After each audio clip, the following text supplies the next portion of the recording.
قبضہ کی بیماری اور اس کو دور کیسے کریں؟ قبضہ ایک عام مگر تکلیف دہ مسئلہ ہے جس میں آنتوں کی حرکت سست یا مشکل ہو جاتی ہے۔ یہ مسئلہ غذا، طرز زندگی یا کسی طبی حالت کی وجہ سے ہو سکتا ہے۔ قبضہ سے نجات کے لیے درج ذیل 10 تدابیر مفید ثابت ہو سکتی ہیں۔ ناظرین کرام سے گزارش ہے، اگر آپ اس چینل پر نئے ہیں تو ہمارے چینل کو ضرور سبسکرائب کریں اور آگے شیئر کریں۔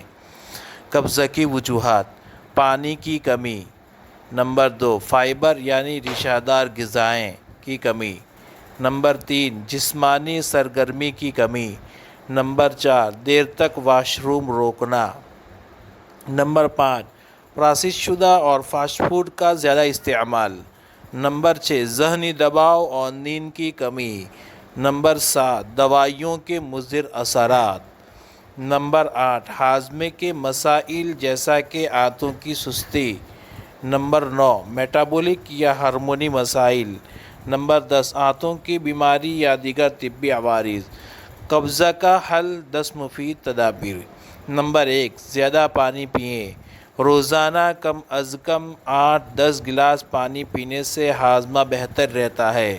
نمبر 2 فائبر والی غذا کھائیں۔ سبزیاں، پھل، دالیں اور چکنی گندم کی روٹی قبضہ کے لیے مفید ہے۔ نمبر 3 ورزش کریں۔ روزانہ 30 منٹ کی چہل قدمی یا ہلکی ورزش آنتوں کی حرکت کو متحرک کرتی ہے۔ نمبر 4 پروبیوٹکس استعمال کریں۔ دہی اور خمیر شدہ غذائیں نظام ہاضمہ کو بہتر کرتی ہے۔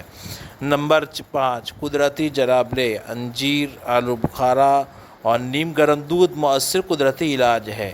نمبر 6 چائے اور کافی کا استعمال کریں۔ کیفین والی مشروبات بعض افراد کے لیے ہاضمے کو متحرک کر سکتی ہیں۔ نمبر 7 تیل اور گھی متوازن مقدار میں لیں۔ زیتون کا تیل اور گھی آنتوں کو چکنا رکھنے میں مدد دیتے ہیں۔ نمبر 8 اسٹریس کم کریں۔ ذہنی دباؤ قبضہ کو بڑھا سکتا ہے، اس لیے مراقبہ اور ریلیکسیشن کی ٹیکنیک کو اپنائیں۔ نمبر 9 واش روم جانے میں تاخیر نہ کریں۔ جسم کی قدرتی طلب کو دبانے سے قبضہ شدید ہو سکتی ہے۔ نمبر 10 ڈاکٹر سے رجوع کریں۔ اگر مسئلہ مسلسل برقرار رہے تو ماہر امراض معدہ سے مشورہ لینا ضروری ہے۔ یہ تمام تدابیر اپنانے سے قبضہ کا مسئلہ کافی حد تک کم ہو سکتا ہے۔